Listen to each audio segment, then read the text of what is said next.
Bio Bio TV, con el auspicio de Melipaz para el estrés y Valupaz para el insomnio, de Nop Laboratorios, pinturas y adhesivos Lanco. Llegó la nueva forma de pintar, con despacho en 24 horas, y DVA Capital.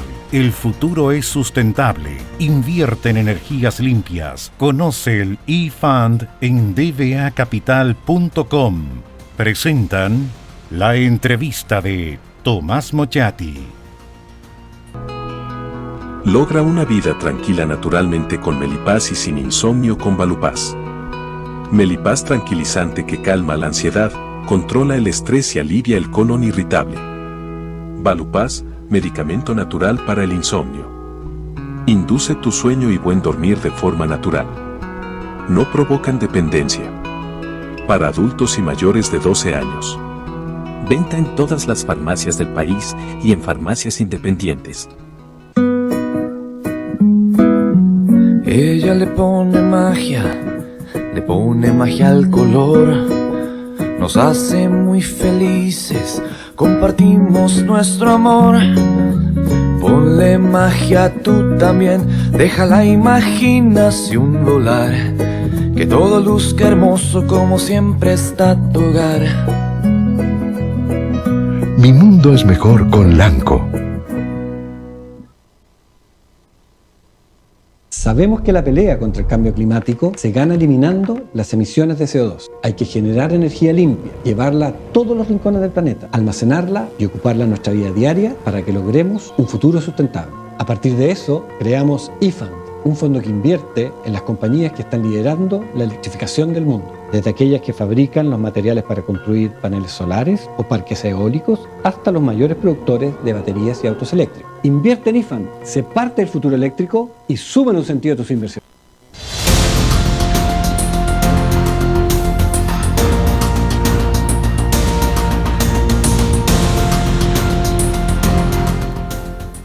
Vamos a hablar de política, vamos a hablar de lo que pasa en el país.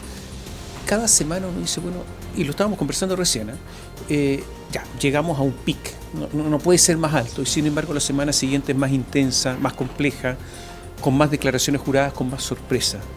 Vamos a hablar de política con Erika Edo, que es no solamente diputado de la Democracia Cristiana, sino que jefe de la bancada de la Democracia Cristiana en la Cámara Baja. Gracias por estar con nosotros. Muchas gracias, Tomás. Oye, partamos por la DC. Vamos. Está en una posición extraña la DC. Yo no sé qué es lo que es. No, es que no somos oposición. No están en el gobierno. ¿Dónde están? Yo sé que el limbo ya no existe en la Iglesia Católica, pero a lo mejor hay un limbo especial para la DC, ¿no? Claro, o el purgatorio. Pudiese ser que estamos en esa posición, porque efectivamente el limbo no existe según el Catecismo Universal. Bueno, efectivamente nosotros no somos parte del gobierno, no hemos declarado que somos, no siendo parte del gobierno, que vamos a colaborar en aquellas cosas que le hacen bien al país. Creo que ese camino lo hemos tenido. Yo creo que en algunos casos actuamos como oposición sin duda. Por ejemplo, en todo lo que tiene que ver con reformas y con todo aquello que dañe, por ejemplo, la libertad de elección, ahí tenemos un punto, digamos, de no retorno con el gobierno. Y en los temas de orden público, de seguridad, creo que hemos tenido una actitud bastante clara con el gobierno. ¿Pero hay deseos en el gobierno?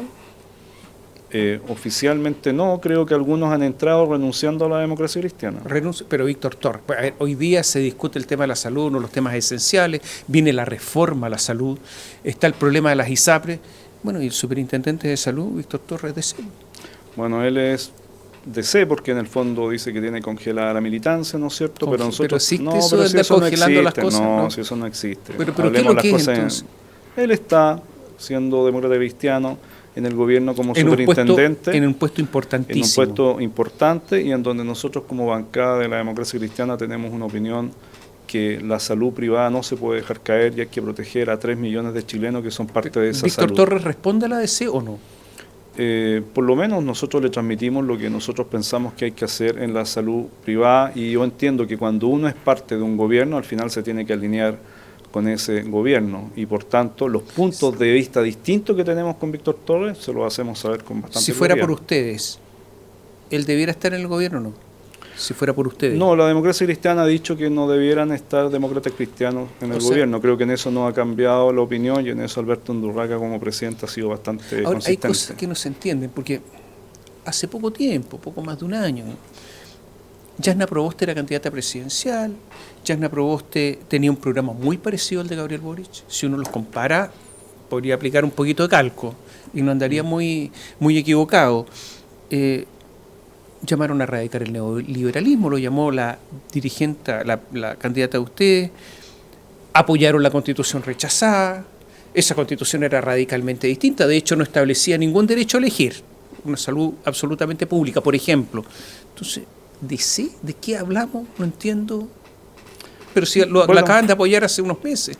Bueno, o sea, por eso te quiero contestar, porque tú me cuentas de una ADC, ¿no es cierto?, de un partido que tomó decisiones institucionales, de las cuales yo dije muy claramente en el mes de abril del año pasado que tenía discrepancias de esas decisiones. Creo que se cometió un error político, así como se cometió un error político hacer una franja en el apruebo poniendo el famoso como ícono perro matapacos, ¿no es cierto?, con una bufanda de la democracia cristiana. En la franja de la ADC. Sí. En la franja de la ADC, yo eso fui muy crítico, sigo siendo crítico y creo que hay que hacerse cargo de las cosas que se hicieron mal. Eric, pero ahora, esta fue una decisión institucional de la ADC, a lo mejor esta es una posición minoritaria porque el otro fue adoptado por mayoría. El otro fue adoptado por el 62% y un 38%, fuimos minoría, pero a veces las minorías tienen bastante mejor lectura de la realidad de lo que tiene la mayoría. Y si uno mirara, un ciudadano común y corriente, mira la ADC con todas estas enormes contradicciones, gigantescas, ¿le puede uno decir a un elector, confía en la ADC? Yo creo que sí, yo por lo menos la experiencia que tengo, en serio, yo creo que la experiencia que tengo, y por eso tampoco no he abandonado la democracia cristiana, es que creo que la democracia cristiana tiene que volver a su cauce de proteger las libertades personales, individuales, la libertad de elección, defender la democracia, el orden público. Yo no sé en qué minuto pensamos que defender el orden público, hablar de seguridad, de que el crimen organizado no se puede tomar las calles, era un tema que era tabú en la ADC. Yo creo que eso fue un error. Pero está bien, pero ¿qué seguridad puede tener un ciudadano común de que la ADC cambió, que se dieron cuenta, en pocos meses, se dieron cuenta que estaban equivocados? Esa mayoría se dio cuenta que estaba equivocada, cuando una mayoría grande, importante. ¿Es para confiar? Mira, yo creo que tú pones un punto que es bien interesante, porque creo que aún hay espacio para generar y ganar la confianza de las personas. Porque esto que tú estás planteando, que es válido para la ADC, creo que vale para todo el espectro político. Hemos tenido en todo el espectro político gente que hace muy pocos meses dijo A, hoy día piensa Z. Es decir, este es un problema que tiene hoy día todo el aparataje político. ¿Se refiere al presidente? Bueno, ha cambiado el presidente, sus ministros, cambió la izquierda. ¿Cambiaron realmente o es táctico? No, yo creo que hay un sentido de pragmatismo que también a veces es bueno en la vida. Bueno, pero a veces el pragmatismo ayuda en la vida. Pero a no salvar responde situaciones. A convicciones profundas, entonces. Puede que no tenga una convicción profunda de cambio, pero ese pragmatismo lo lleva a tomar decisiones distintas. Veo lo que está pasando en el tema de seguridad. A ver, pero miremos ahora la ADC. Y yo miro la ADC en el Senado. Tienen 3 senadores. Flores, Huenchumilla, Proboste. Esa es la bancada de la izquierda de la ADC, la que estuvo más comprometida con Boric. Bueno, excepto Flores, diría yo, que tiene una mirada bastante más distancia de aquello, así es. En algunas cosas. O sea, la mayoría de la ADC en el Senado más de izquierda. Hay una mirada, llamémosla más de izquierda. A mí no me gusta la tipología esta de progresista, porque ¿qué es lo que es el progresismo? Defender a veces un Estado añejo, eso no es progresismo, es simplemente quedarse anclado en el pasado. ¿Han conversado con el presidente? Yo, de manera muy lateral, he hablado más bien con algunas personas del comité político y del entorno del presidente. ¿Pero la ADC tiene contacto con el presidente? Como jefe de bancada he pedido una reunión con el presidente, eso es real. La pedí hace pocos días atrás y espero que la próxima semana ojalá tengamos ya alguna respuesta de poder conversar con él de manera mucho más directa estos temas. ¿Ya has conversado con el entorno del presidente? Sí, yo he conversado con ministros y ministras del comité político, con parlamentarios que son muy cercanos al presidente y que juegan un rol importante hoy día en el Congreso, y también tuve la oportunidad de conversar con el jefe de gabinete del presidente a solas. ¿Has logrado dilucidar toda la polémica por los indultos? Básicamente la siguiente, ¿no? No si tiene facultades o no tiene facultades, sino que básicamente si el presidente tenía los antecedentes en la mano cuando tomó su decisión. Digo esto porque ha habido versiones contradictorias, ¿no?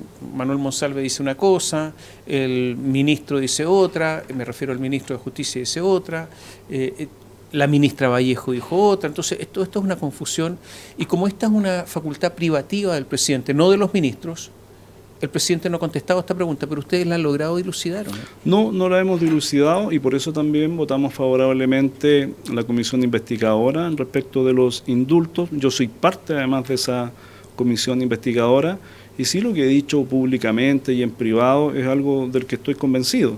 Creo que el tema de los indultos va a ser para el presidente Boric como cabal fue a Bachelet. Este es un tema que no lo va a abandonar. Nadie discute a esta altura los términos jurídicos, lo que hizo el Tribunal Constitucional, porque eso es una facultad del presidente. Pero los efectos políticos de la decisión que tomó siguen hoy día teniendo efectos. El presidente, más allá de sus facultades privativas, para que esas facultades no se transformen en arbitrariedad, ¿debe fundamentar cada uno de esos indultos? Yo creo que todos los que han ejercido esa facultad, todos los presidentes desde el 90 en adelante que la han ejercido, debieron haber fundado, ¿no es cierto?, fundamentado eso. Ahora, como eso no se ha hecho, no está establecido así, creo que en la nueva Constitución hay una opción interesante, o de eliminar definitivamente esa facultad, o a lo menos que se fundamente y se explique por qué se toma esa decisión. Por razones humanitarias, o por otras, o por razones políticas, pero que se exprese. Mire, solo quiero recordar algo que fue muy controversial hace unos años atrás, cuando el presidente Frei Ruiz-Tagle invocó razones de Estado. Bueno, hace bastantes años. ¿Eh? Bastante, pero sí. pero estamos pero hablando, verdad, ¿no es cierto?, de todas las sí, facultades. sí. Y el presidente invocó las razones de Estado, ¿no es cierto?, para pedir que no se avanzase en una investigación. Ahora, ¿qué entendía uno por esas razones de Estado? Que estábamos a 4 o 5 años de reinicio de la democracia, o menos, 4 años, y que obviamente había una situación de tensión aún con el ejército, con un comandante en jefe que había sido dictador. Pero por lo menos Frei lo que hizo, y uno puede estar en desacuerdo con él, pero explicitó el porqué, y me parece que eso deberá ser la regla cuando uno indulta o como presidente toma una decisión. El presidente Gabriel Boric tiene mayor interés en defender sus puntos de vista que en buscar acuerdos. Alberto Undurraga. Podría ser, si yo no digo quién, no, podría ser Javier Macaya. Pero lo leí en la tercera, por ¿no eso es cierto? sé que es eso. Claro, sí. se lo dijo públicamente. Sí. Entonces, podría ser, pero lo dice el presidente de la ADC. Sí. Mira, yo creo que una de las cosas que le estamos transmitiendo al gobierno, y por eso queremos conversar con el presidente, es que uno a veces en política, uno tiene sus convicciones, pero las convicciones que uno no tiene no son las convicciones de toda la gente. Uno no le puede hablar a su mundo solamente. Y yo lo que siento es que a veces se habla solo al mundo que tú se identifica fuertemente contigo, ese 20 o 25% de la población. Yo creo que el presidente también tiene que abrirse a escuchar, como me parece que lo está haciendo ahora en los temas de seguridad, a los temas que a las personas les interesan. Y él es presidente de todos los chilenos. Uno no es presidente de una minoría, uno no es presidente de un 20%, y en ese sentido entiendo esa frase. Pero de esto que se hablaba de que había pragmatismo por parte del presidente, yo leo esto, ¿dónde está el pragmatismo entonces? Bueno, ¿hay o no hay pragmatismo cuando dice defender sus puntos de vista más que en buscar acuerdos? ¿Sí? Bueno, el pragmático busca acuerdos. Hay pragmatismo porque ha ido subiendo, ¿no es cierto?, la búsqueda de acuerdos en algunos temas, pero obviamente quedan otros pendientes, y en ese sentido este es aún un gobierno que tiene un año y que obviamente creo que tiene que acentuar su pragmatismo, obviamente, para llegar a acuerdos. El gobierno tiene un déficit en la decisión de buscar acuerdos respecto a la reforma tributaria, dijo Undurraga, y dice, bueno, todas estas cosas dependen de la responsabilidad presidencial, no es un tema de ministros aquí, es el presidente. Es que eso es bien interesante porque, mira, yo creo que es bueno cuando uno es parlamentario, está en esto, poder explicar a la gente algunos hechos. Yo creo que el gobierno se equivoca en cómo enfrenta, a veces incluso desde el pragmatismo, algunas discusiones.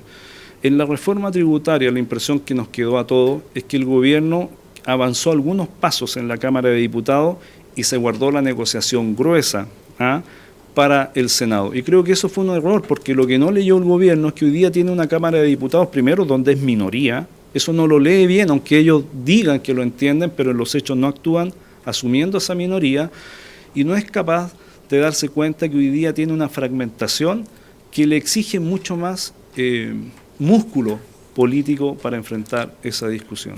Usted es diputado. Sí.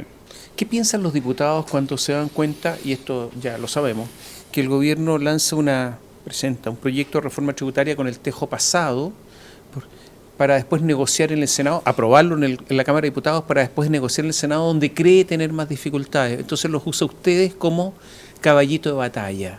Porque eso es lo que estaba pasando. Que ¿no? es una torpeza. Se sienten mal, ¿no? Es una torpeza porque al final tiene el resultado que tiene el gobierno. Yo lo decía fuera de las cámaras, a veces con un poco de ironía, que a veces el gobierno todos los proyectos que le interesan los va perdiendo y tiene que cambiarse de agenda. Entonces, por ejemplo, en la reforma tributaria creo que cometieron un error estratégico. Se les advirtió que postergasen la votación, se les advirtió que abriesen otro proceso más amplio de negociación al interior de la Cámara de Diputados, no solo con sectores del oficialismo, la propia democracia cristiana, también con la propia derecha. Pero fueron contumaces porque yo creo que siguieron creyendo que con 2, 3 votos pirquineados aprobaban esa reforma y luego se iban al Senado. Y lo que demostró la reforma tributaria es que esa estrategia del pirquineo de depender de 2, 3 votos, ¿no es cierto?, que obtienen de un sector político o de la derecha o independiente, ya no da abasto. Y otra cosa que yo quiero solo recalcar, porque creo que no está suficientemente dicha, pasó media colada. Además, la reforma tributaria del gobierno no la perdió por la derecha. Y yo no estoy aquí defendiendo a la derecha. Era obvio que la derecha no le iba a apoyar. La perdió por 3 votos de un mundo que viene de la izquierda. Y creo que de eso también el gobierno se tiene que hacer cargo. Nicolás Izaguirre, que defendió públicamente el proyecto constitucional rechazado, o sea, que es una persona prácticamente de gobierno, ¿no es cierto? Incluso fue presentado por este gobierno como candidato al BID, o sea, es una persona hoy día de gobierno. Dijo, mira, hay elementos de esta reforma que eran un poquito gravosos para la inversión y le dio la razón a la derecha, a los que se opusieron. Naturalmente que él, yo diría con cierta cobardía, habla después de la votación y no habló antes porque en esto hay que tener entereza moral.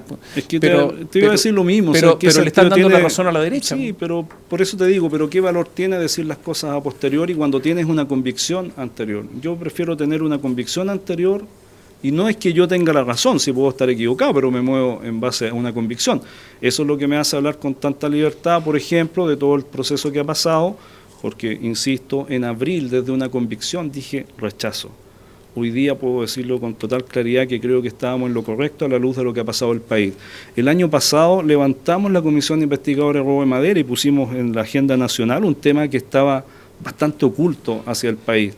Entonces yo no tengo que andarme cambiando de caballo, de posición.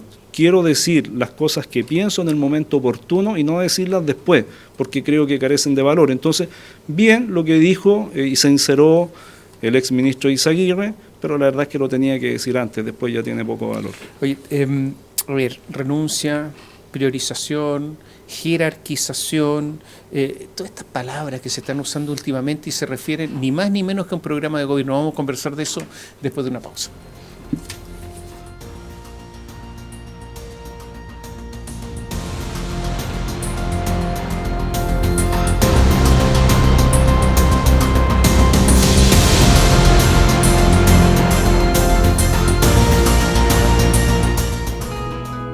Logra una vida tranquila naturalmente con Melipaz y sin insomnio con Valupaz.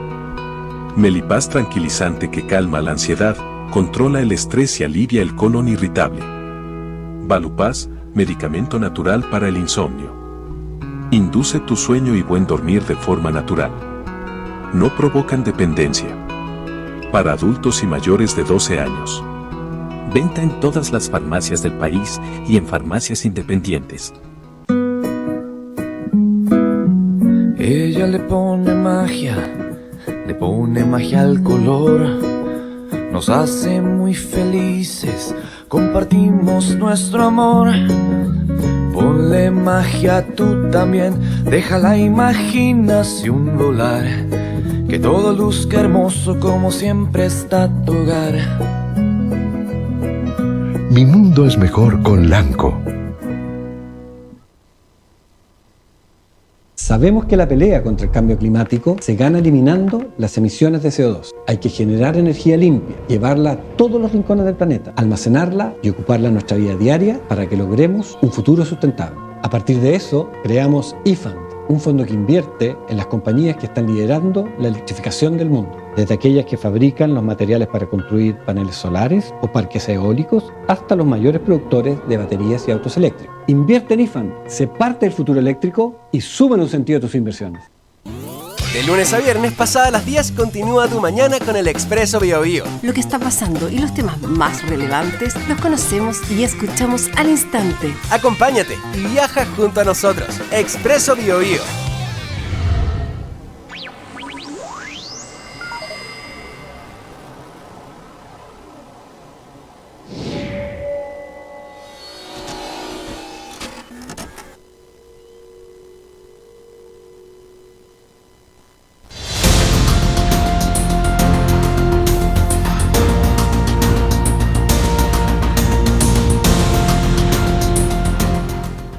Conversamos con el diputado Eric Aedo. Hay un estudio que se hizo sobre el programa de gobierno y se dijo que se estaba cumpliendo el 5% un año. 5%.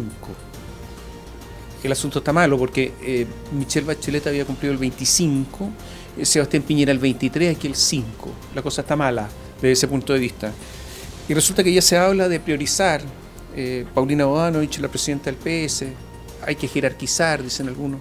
¿Qué hay que sacar del programa de gobierno? ¿Qué hay que dejar de lado? A ver, yo tengo una mirada distinta, o sea, comparto el 5%, pero tengo una mirada distinta respecto a esa cifra.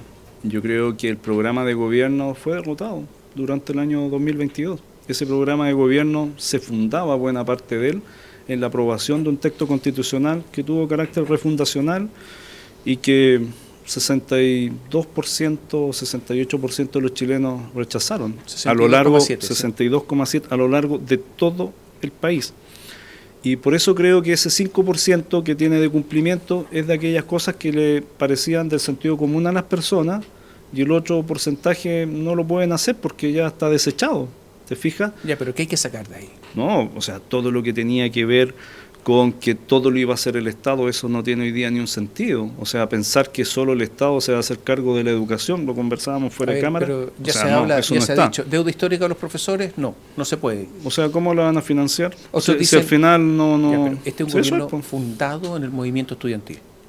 No, estamos de acuerdo. Lo que te estoy diciendo es que esa agenda que querían ellos llevar adelante ya no la pueden llevar adelante. Eliminación del crédito con aval del Estado, el CAE. Dicen que tampoco, el presidente Boric dijo no es prioridad ahora. Bueno, pero si esa fue su propuesta, no es la mía. Y yo creo que hoy día, ¿cómo tú condonas eso? ¿Cómo lo pagas? No sé. Pues, yo tampoco lo sé. Pues, y como sabíamos que no se podía hacer, le dijimos que eso no era adecuado. Entonces es una respuesta que tiene que dar el gobierno, no quienes no somos parte del gobierno. ¿Dónde quedó la política exterior turquesa?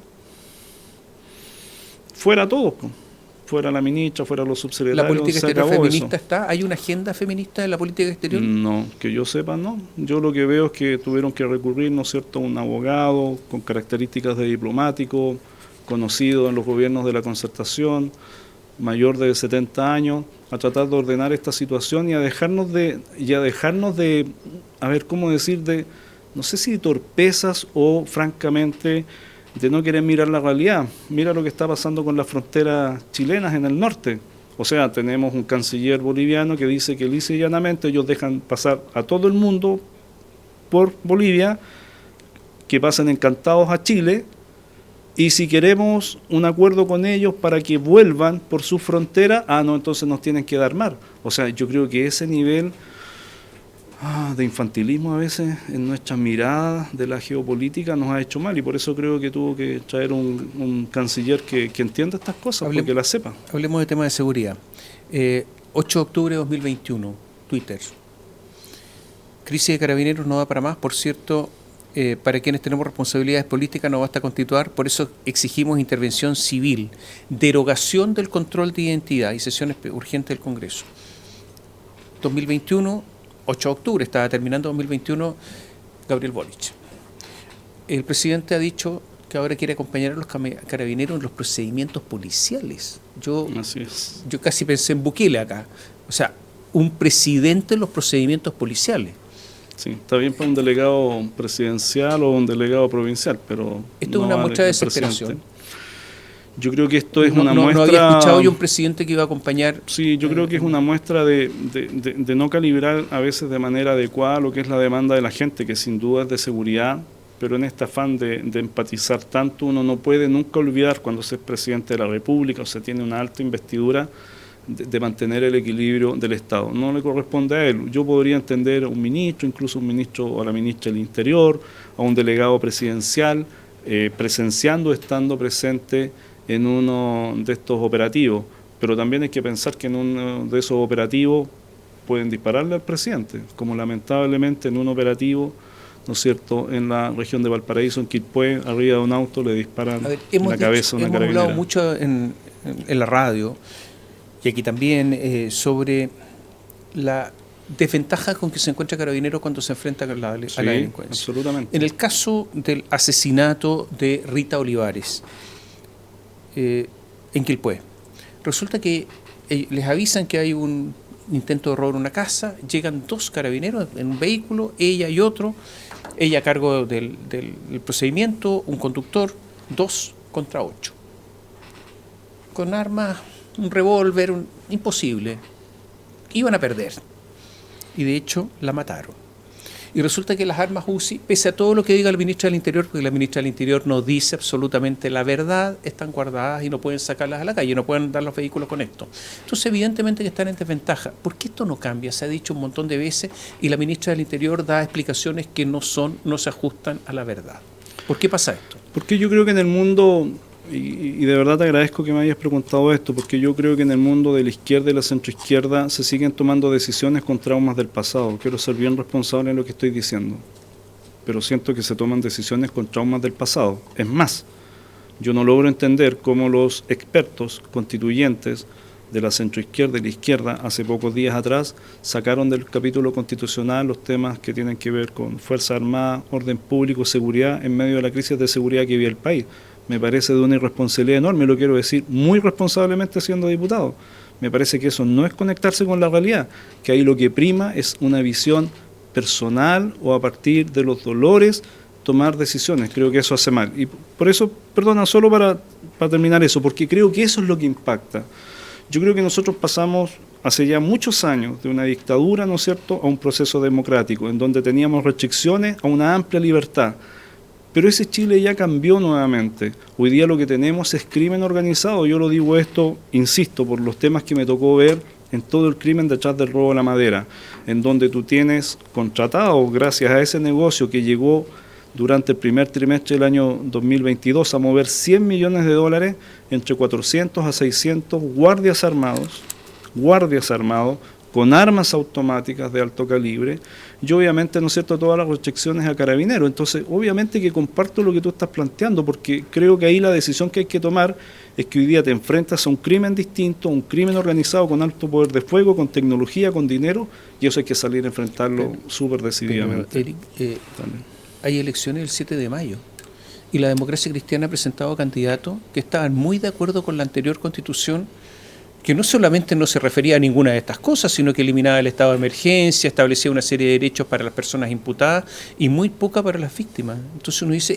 ¿son creíbles estos candidatos que hace poco estaban en otra? Hay candidatos muy creíbles. En Biobío, Cristian San Martín es un candidato creíble. ¿Todos los candidatos de la ADC son tan creíbles? Yo creo que aquellos que tenían una visión distinta, obviamente hoy día tienen que dar una respuesta. Y he visto, ¿no es cierto?, entrevistas en donde hoy día han cambiado de mirada. Han pasado de los refundados. Bueno, pero un cambio de mirada real. Pero Tomás, ahí son las personas las que van a juzgar. Pero hay candidatos de la Democracia Cristiana que genuinamente han creído que no era buena la anterior Constitución y que creían en el orden público. Yo por eso doy algunos de sus nombres. ¿Cómo le va a ir a la C el 7 de mayo? Yo espero que obtengamos de 2 a 3 constituyentes en esa elección. No mucho. Pero es lo que creo. O sea, tuvimos uno en la vuelta pasada entre 155, de 2 a 3, si 50. Si sacan 2 sería un avance en un 100%, una cosa así.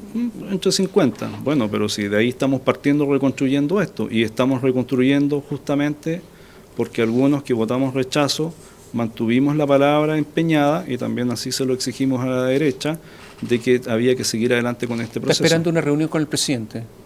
Nosotros sí. ¿Qué le va a preguntar al presidente? ¿Tiene un listado de preguntas? ¿Nos puede adelantar algo, no? Sí, no, déjame eso, conversarlo ¿Sí? con el presidente, sí, junto con la bancada. ¿Y si las respuestas no son satisfactorias? Si las respuestas no son satisfactorias, creo que el próximo gobierno sin duda va a ser un gobierno entregado a la derecha más dura. Lo digo así, estoy convencido. Creo que el gobierno tiene un espacio para reaccionar, y en ese espacio es hacerse cargo de los temas de seguridad, de orden público, económicos, y también hoy día de salir a buscar acuerdos, que es lo que dijimos el año pasado cuando se renovó la mesa de la Cámara de Diputados, y esto lo planteé en todos los tonos. ¿Apoya a Rodolfo Carter? Absolutamente. ¿Tiene razón frente al gobierno? Sí, yo encuentro que tiene razón y además tiene valentía, y creo que Rodolfo Carter ha mostrado algo que es bueno que la gente vea. Veo a muchos hoy día pidiendo más atribuciones, Si a veces con las atribuciones que está, esto es posible hacerlo. O sea, la atribución que tiene o que está ocupando el alcalde Carter es una atribución que tienen todos los alcaldes de Chile. Y solo voy a dar un ejemplo de cuando hay temor de ocupar las atribuciones. El carabinero que murió en Concepción, frente al gobierno regional, a 100 metros de la Fiscalía Regional, de la Contraloría de la República, ¿sabes? Alex Salazar. Se tomaron 2 semanas para emitir el oficio para clausurar y cerrar el local. 2 semanas. ¿Quién fue el no tan valiente? Bueno, finalmente tomó la decisión la delegada regional, Daniela Dresner, pero no necesitaba tomarse 2 semanas para algo que era evidente y que tenía la facultad, o a lo mejor la tenía también otra autoridad. Pero 2 semanas de dimes y diretes para hacerlo evidente, es por eso, y lo he dicho en otros lugares y lo quiero reiterar, que igual a 100 metros de esos lugares que acabo de dar a conocer, ¿no es cierto?, los vecinos de Nueva Aurora de Chile están tomando la justicia por sus manos por la inacción frente a la delincuencia. Gracias. Gracias por estar con nosotros. Gracias. Y a ustedes, muchas gracias. Gracias por seguirnos.